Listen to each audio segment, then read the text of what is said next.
So in recognition of our Martini Racing liveried cars, we've got the 1983 Lancio 037 Works Group B Evo. Again, coming from a private collection, the new Group B regulations were introduced for the 1982 World Rally Championships, and 200 road-going models were needed to comply with the regulations. Enter the Lancia 037 Works rally car, but you're a bit behind. The start line's there. And developed via a collaboration between Abarth, Pininfarina and Dallara, the rear-wheel drive 037 is powered by a mid-mounted 2-litre supercharged motor and clothed in body panels made largely from lightweight and strong Kevlar. The 037 was an all-out rally car built to win the new Group B championship. And so they entered the WRC in 1982, learning the ropes and going on to win the Constructors' Championship in 1983 with Walter Roll and Mark Allen. And in fact, this was the last rear-wheel drive to win the World Constructors' Championship. So it's a Martini liveried car. Thank you for bringing it. Thank you. Fantastic.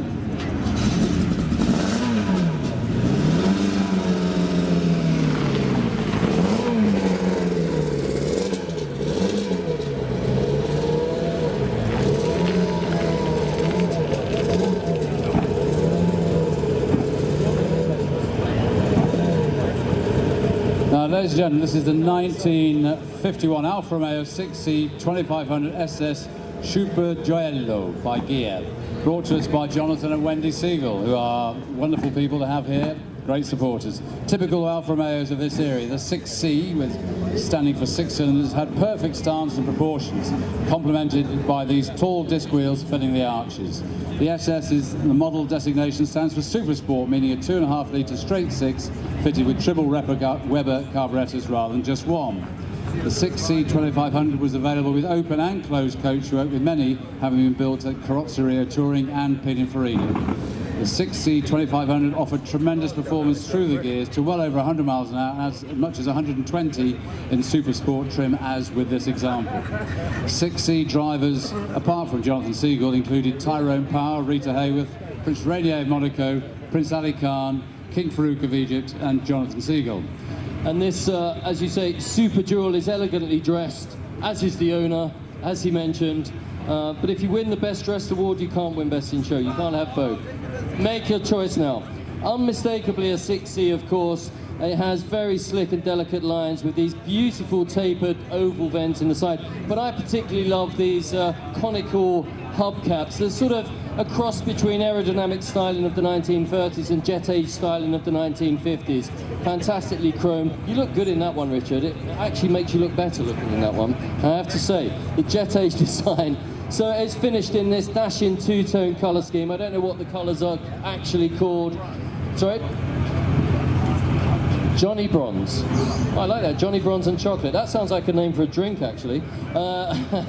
This is one particularly glamorous Alfa Romeo from what is arguably the 1950s Italy's most glamorous decade. So thank you for bringing it. What a glamorous couple, and you owe me $1 million.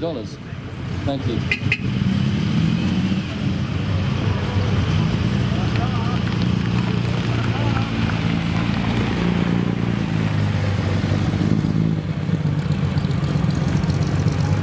Well, now we have some of our entrants for the Future Classics Award, and this is the 2021 ISA Rivolta GT Zagato. So this is the first time this car's been seen.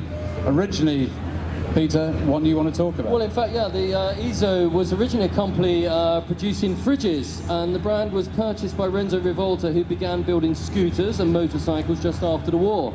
And to compete in the microcar market, he famously designed the iconic Isetta bubble car. Many of you will recognize that. But ISA also produced a fabulous run of glorious GTs in the 1960s and 70s, including the Grifo and the Lela. And the original company ceased trading in 1974, but the brand was brought back to life originally through the vision of Atelier Zagato in 2017, leading to the Rivolta family's decision to revive the brand. And here we have the GTZ, which pays homage to the 1963 A3 Berlinetta Stradale. Classic 60s inspired styling with its long bonnet, rounded windscreen and double wave design, but using modern techniques combined with traditional American horsepower. 6.2 litre V8, 16-valve, water-cooled, 660 brake horsepower, direct fuel injection, plus a supercharger. It's front-engined, it has a 7-speed manual or electronic gearbox. Just 19 examples are going to be built, with each one taking 5 months to construct. But it's worth the wait, as they will blast past the 0 to 62 sprint in just 3.7 seconds and onto a top speed in excess of 185 miles an hour. So, CC, thank you for bringing it. See you later. Just something, there's the Griffin on the side, the Cavallino Rampante Eater, but I'm a big fan of typography. That logo is absolutely beautiful, that Iso Rivolta logo there. So now we've got, what have we got now? We've got the Scuderia. Oh, look at that. That's full to the brim of lovely ladies. Fantastic. So this is the 2021 Scuderia Cameron Glickenhaus. We like that. 004S. Brought to us by CC Muldoon. From the company founded by American film director, financier, sports racing car fanatic and entrepreneur James Glickenhaus. Presented here is the potent race-bred 3-seater supercar named the 004S. Hand-built in Connecticut, it's described by the company as a road-legal race car that you can drive to the track and then drive home.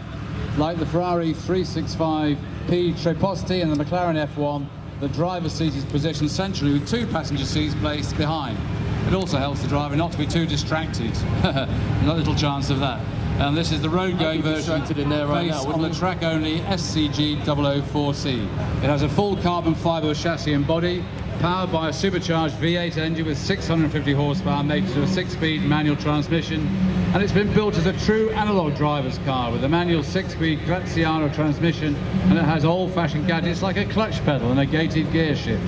And it sits, as you can see, purposefully on these dynamic forged Oz wheels. Now pay attention, if you're wondering at all about the credentials of Scuderia Cameron Glickenhaus, in case you haven't heard of the brand, Glickenhaus is a significant, himself, James Glickenhaus, is a significant collector of motor cars with a particular affection for Ferrari prototype races of the late 1960s, and who doesn't? He's always dreamt of racing at Le Mans, and he fulfilled that dream this year, and some, when last month he entered Le Mans with a pair of hypercars bearing his name and built with his money. And so we would like to say a serious berets off to Cameron Glickenhaus and the team for their 4th and 5th place at the Le Mans 24 Hours this year, finishing only behind Toyota and Alpine, with all of the experience behind those teams. So, and apparently Richard Westbrook, one of the Team Glickenhaus drivers, or maybe it was Jody Kidd, I don't know, said this car is fantastic, every lap is a joy. What do you think? Every lap a joy? Well, you guys have fun. Take it away, girls. Have fun. Take it away. Fantastic.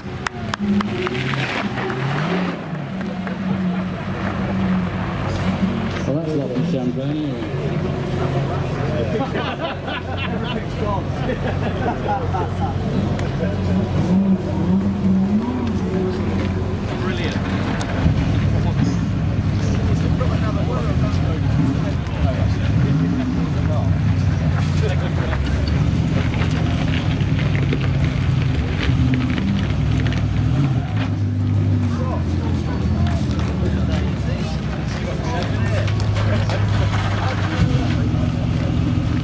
So this is the car. This is the Le Mans car. Westbrook, I didn't know. We didn't know you were coming.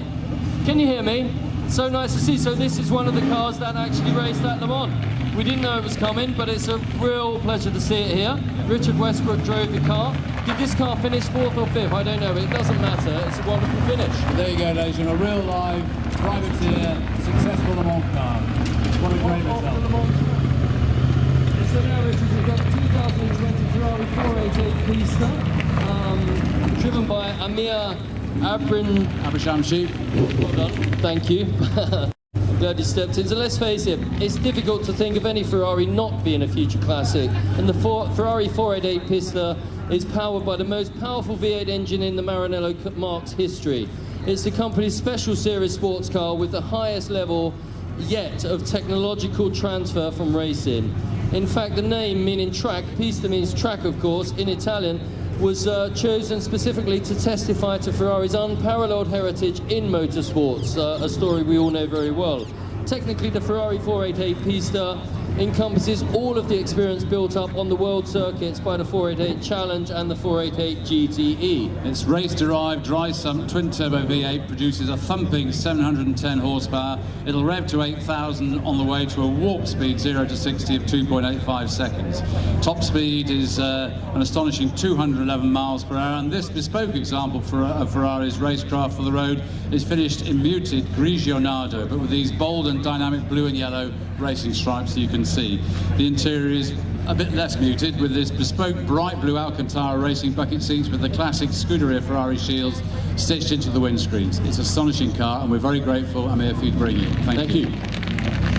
The seats are fantastic. Now we've got this lovely coaster. Wonderfully elegant motor car with a wonderful, elegant driver. This is a 2019 Bentley Mulsanne WO edition, brought to us by Mr. and Mrs. Ronald Parry, and we're very happy to see you here, Mr. and Mrs. Ronald Parry. First unveiled at the 2018 Geneva Motor Show to celebrate 100 years since the Bentley was founded by WO. This car is one of just 100 special editions built for that centenary. And the in-house Special Operations Department at Mulliner were tasked with designing each of these cars. Exterior is designed to recall that of the Bentley 8 litre with a two-tone paint scheme, chrome radiator grille and bonnet strip. I like that. They're upholstered in bespoke leather with each of the owner's signatures placed on the dashboard and front bumper. And inside, a piece of the crankshaft of WO's personal 8 litre is displayed in the armrests in an integrated display case. And as a further tribute, Richard, this is surrounded by an illuminated cocktail cabinet. We like that. The lights aren't on in the back though. I don't see you making cocktails. That has a veneer that depicts the grille and headlights of the Bentley 8 litre. And under the bonnet is the ultimate development of Bentley's long-serving 6.7 litre V8 motor. Much tweaked, however, over the previous versions. The new engine is lighter, more efficient, and apparently 150% more powerful, boosting power to, with the turbocharger boosting power to 530 brake horsepower. But the final thing to talk about, not shout about, is the torque. The twin turbo delivers a mammoth 774 pounds of torque, but it doesn't torque as much as you, Richard. But anyway, thank you guys. Have a nice cocktail in the back. Lights on or off, we don't mind. Thanks, Ronnie.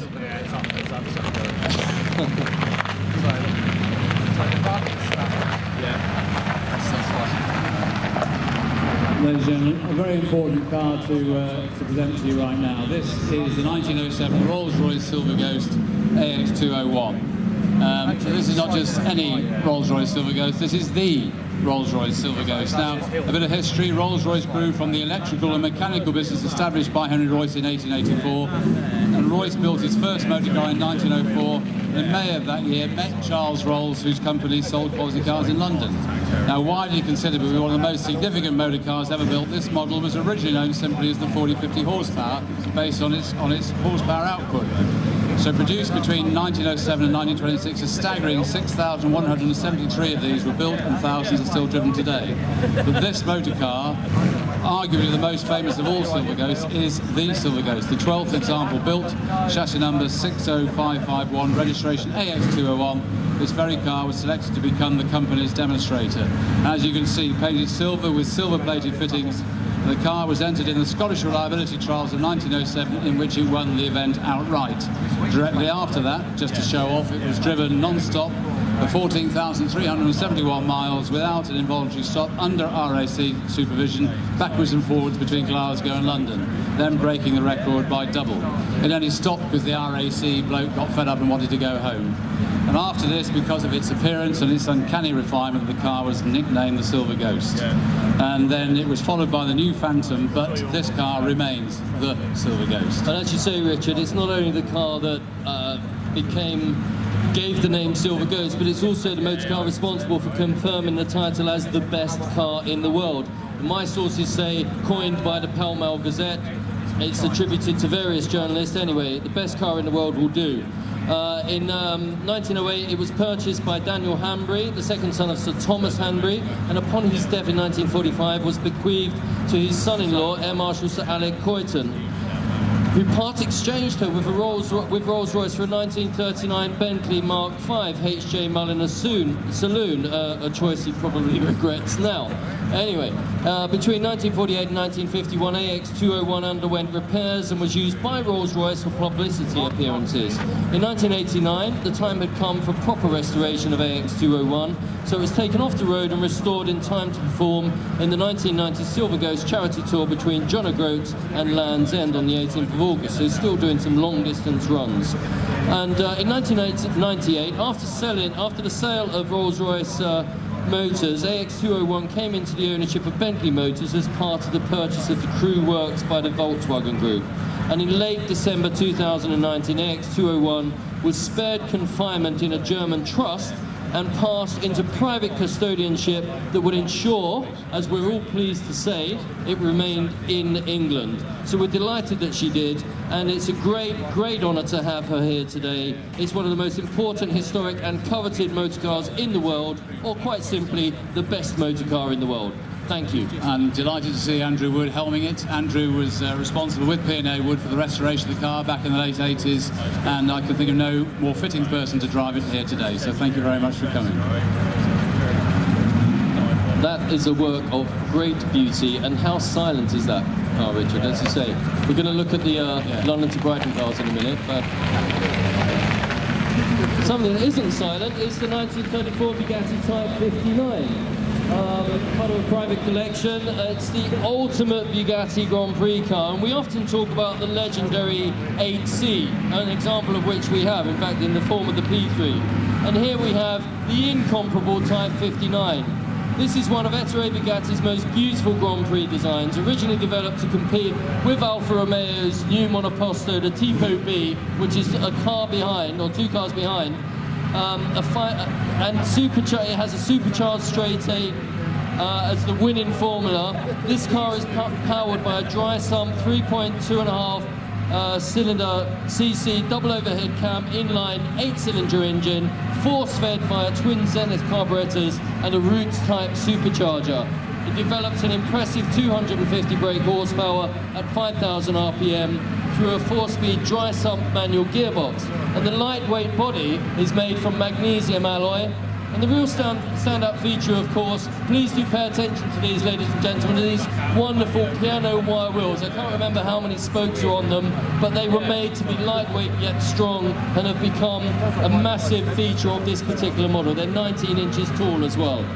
6 Type 59s were built, but unfortunately the Type 59 GP car came too late to the party to have any real dominance, and so attention was switched to sports car racing, where different sets of rules applied. Finishing Works Racing Blue, this car was originally intended to make its debut in the 1934 Monaco Grand Prix with Robert Benoist behind the wheel, but an accident in practice meant he couldn't make it. But once repaired, it was driven by René Dreyfus at the French Grand Prix in Montlhéry. Next race was the controversial Belgian Grand Prix, which was where the car was withdrawn after Mercedes complained about the team not paying duty on their alcohol-based fuel. The car would return to Dreyfus for the Spanish Grand Prix, where it finished 7th behind the winning Mercedes of Luigi Pacioli. 559, one of the most important and coveted Bugattis in the world. And now we have one of the most important and coveted Aston Martins in the world. What a great show we have. Yeah. This car needs no introduction, but we'll do it anyway. If Carrozzeria Zagato's philosophy was essential beauty, then the Db4 Gt Zagatu embodies that perfectly. The Aston Martin Db4 Gt Zagatu, unveiled at the 1960 London Motor Show, was Aston Martin's ultimate development of their Db4 GT model. Zagato, under the legendary designer Ercole Spada, took the Db4 GT and created a smaller, more aerodynamic, super lightweight car for Aston Martin to attack the might of Ferrari on the racetrack. Initially, the factory had plans to produce 23 cars, but demand wasn't as strong as expected and production costs were massive, as was the purchase price, so build was ceased after the 19th car rolled off the line. Powered by the 3.7-litre twin overhead cam motor fed via triple Webers, power was a strong 314 horsepower, and they were 40 kilograms lighter than the race-engineered Db4 GT. However, they were still heavier than their Italian rivals, and competition success was a little sporadic, but this did not stop the great Stirling Moss driving this very car to third at Goodwood's Easter meeting behind a Db4 GT and a Ferrari 250 GT. And then in the classic car boom of the late 1980s, the Db4 GT Zagato received some new attention as Sanction 2 cars were commissioned and built. And again, more recently, a further series of continuation cars has been commissioned by the factory. Such is the demand for this beautiful shape, making these original examples even more desirable and collectible than ever. And they should be. Just look at the athletic stance and proportions on this shortened chassis, with those muscular rounded rear haunches like a thoroughbred, ready to burst out of the starting gate, snorting air in through the large Aston Martin radiator grille to feed and cool the engine. It has beautiful tapered bulges in the bonnet to clear the engine while keeping the frontal area, of course, as low as possible. All of these cars were slightly different, and the Db4 Gt Zagatu is unquestionably one of the sexiest GT cars ever penned. Undoubtedly. Thank you very much for bringing it. Thank you. Now, this is a well-known car. Oh, listen to that.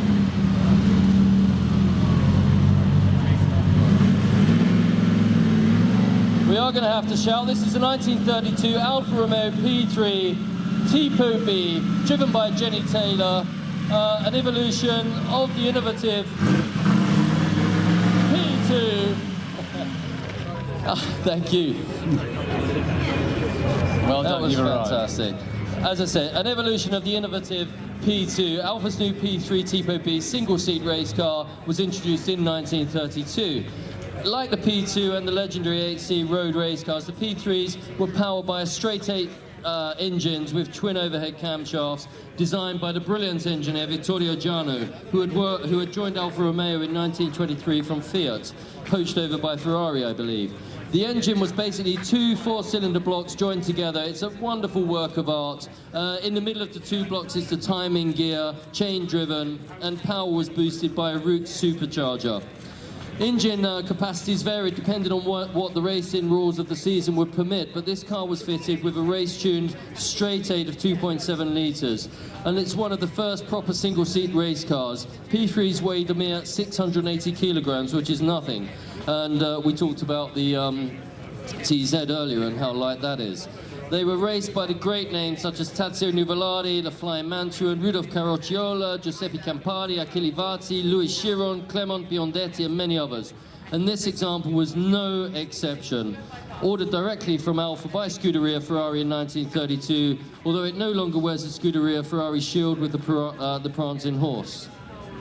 It immediately went on to race, but also had its own fascinating story to tell. After the 1935 season, a 19-year-old Count Jose de Villapediana stole his aunt's jewels and, with the proceeds, rushed out and bought the car from Ferrari. On crossing the border into Spain with the car, he was arrested and jailed until his aunt decided to let him off. He later raced the P3 over a few seasons, but the Spanish Civil War intervened and he stopped racing, selling the car to England in 1938. Frank Griswold bought it, and in 1939 he hired Louis Tomei to drive it in the Indianapolis 500 Classic, where it finished 15th. It was then sold to Tommy Lee in Los Angeles around 1945, who raced it at the Brickyard with some success, running the Alfa as the Don Lee Special. In the late 890s, the late great collector Hugh Taylor acquired the car, going on to show it at various events, including Pebble Beach in 2010, and it remains today one of the finest and most original of all P3s, wearing its period patina and original Don Lee special racing badge with pride. Thank you very much for bringing it. Pristine right. Racing overalls. Watch your ears.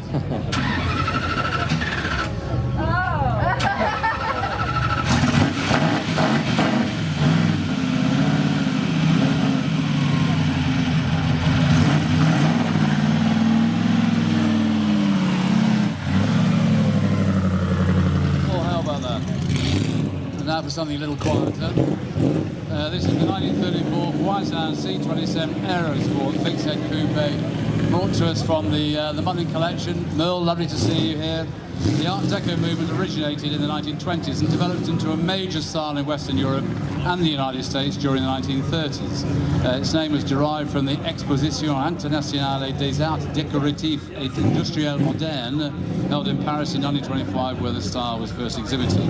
Now, Gabriel Vazin was a pioneer of French aviation. He founded the society to develop the aircraft. At the end of the First World War, the company was converted to car production using all the experience gained in the aircraft field. And you can see distinguishing features of the Art Deco movement: simple, clean lines, often with a streamlined look, and it's like everything is either geometric or stylized. And it soon found its way into motorcar design, especially in France, and Avion Voisin were masters of Art Deco. And the sublime C27 presented here, one of only 2 examples built, is based on a shortened aerodyne chassis. Its distinctive look was a collaboration between Gabriel Voisin and André Noël Tremont, an architect who had met Voisin during their school years. It's powered by a 3-litre straight 6 driven through the innovative Kotal gearbox.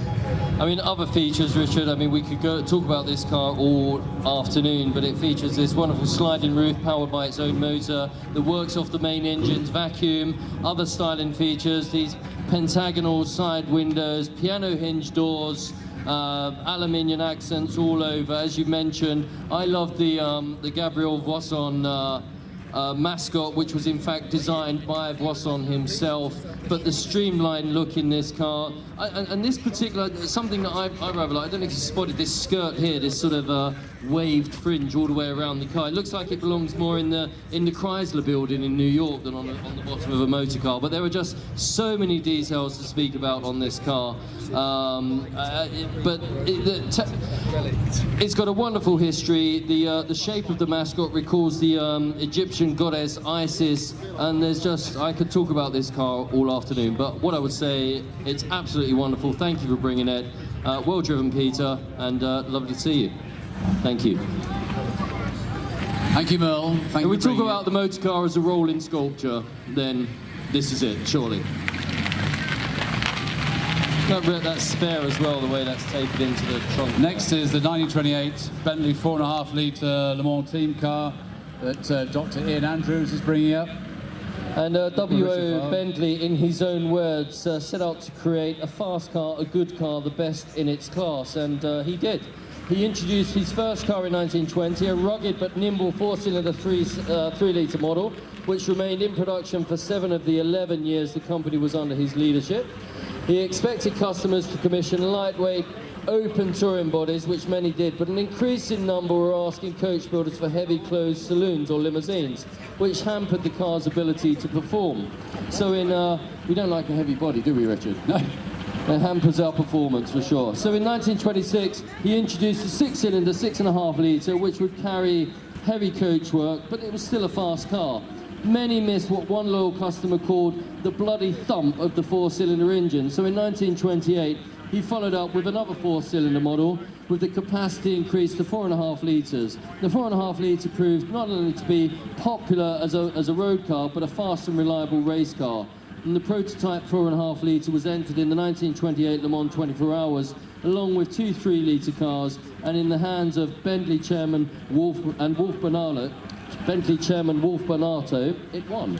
And this particular 4.5 is generally recognised as the most successful original body team car still in existence. It retains its authentic chassis number, original engine number, body number, and Van der Pla body. In 1928, it finished 2nd in its class and 7th over the Newton-Ards TT, and came 5th at the inaugural Irish International Grand Prix at Phoenix Park a year later. It was at Brooklands that YW5758's greatest success came. The 500 miles was the fastest long-distance event in the world at the time, and the first Bentley Racing Drivers Club meeting. The car finished first with Jack Barkley and Frank Clement behind the wheel, and a year later completed a Bentley lockout of the top 4 places at Le Mans. YW would continue to race at Brooklands after the demise of Bentley Motors and would be the mainstay of the Drivers' Club events from 1936 until 1999, when the current owner acquired it. Since then, it's won the FIFA Award for Originality at Parc Bagatelle in Paris in 2000 and featured in the Bentley Centenary Opus books, which celebrated 100 years of the British marque. It's also graced the Pebble Beach lawns twice, winning the Racing Bentley class in 2009 and coming runner-up in 2019. Ian, thank you for bringing this wonderful motor car. It's a delight to see it here, and you and Richard, of course. I do like that guard around the bottom of the fuel tank there to stop it from getting pierced. That's pretty cool. Another lovely motor car, 1965 Aston Martin Db6 short chassis Volante, and delighted to see Steve and Kimmy Brower here with this wonderful motor car. Again, great supporters of the event, been many times, and they enjoy the tour as well. They've just been driving around Yorkshire having a fun time, I know, so you're very welcome here. Now, Considered by many to be the last real Aston Martin, the DB6 was launched in 1965. Following on from the world-famous DB5, like so many models that evolve over time, the new model, the DB6, had grown in cubic capacity and power, but also in size, with the new DB6 wheelbase being 9.5 centimetres longer than its predecessor. The beautiful fast back lines of the DB5 had a tendency to create high-speed lift, leading to instability, so a solution was found for the DB6 in the adoption of the cam tail, which did much to improve this. And here we have the open-top version of the DB6, the Volante, the first time that name appeared to be as a designation of a drophead. A motor car endorsed, of course, by the ever-dapper His Royal Highness Prince Charles and Prince of Wales, and best driven wearing a bespoke Henry Poole blazer and fueled by cheese and wine, we think, both driver and car. Two versions of the DB6 Volante were offered. 140 were built on the longer DB6 chassis, introduced in '66. However, the early DB6 Volantes were built on the last of the DB5 chassis and became referred to as short chassis Volantes, and much coveted as such.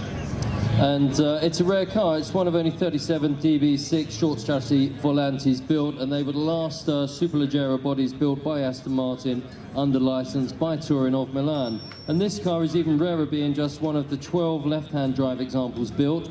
It was delivered new briefly to the US, then to Barcelona in 1967, where it remained for many years. It's powered, as you say, by the twin-cam 4-litre straight six. It's been converted to Vantage specification. It's got Weber carburetors. It produces now some 320 horsepower.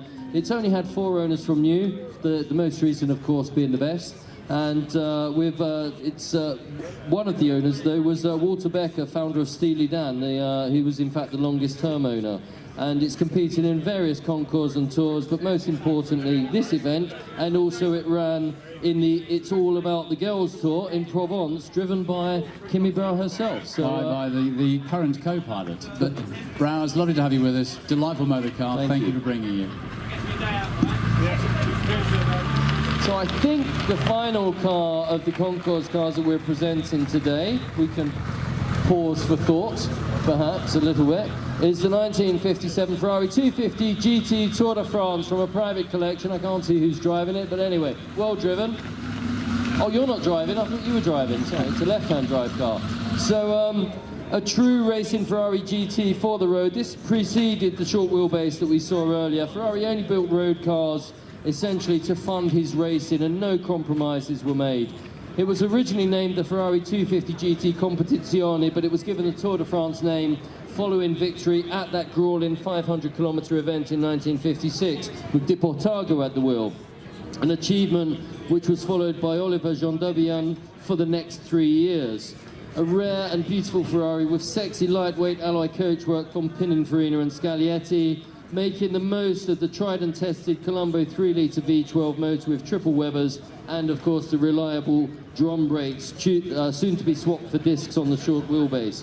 Just 77 cars were built, and they came in various configurations. And just to point that out, the most obvious one, you have you can have either open headlights, closed headlights, but the feature that most people refer to are the louvers in the cell panel. They came as either single louver, triple louver, or 14 louver, and some had no louvers whatsoever. This is one of, I think, 18 triple louver cars, and it's the 14 louver cars that are, for some reason, more louvers, more money, that seem to have become the most expensive and collected. But we like your car the best, so congratulations, and thank you. We've got some more. Oh, you do? Thank you very much.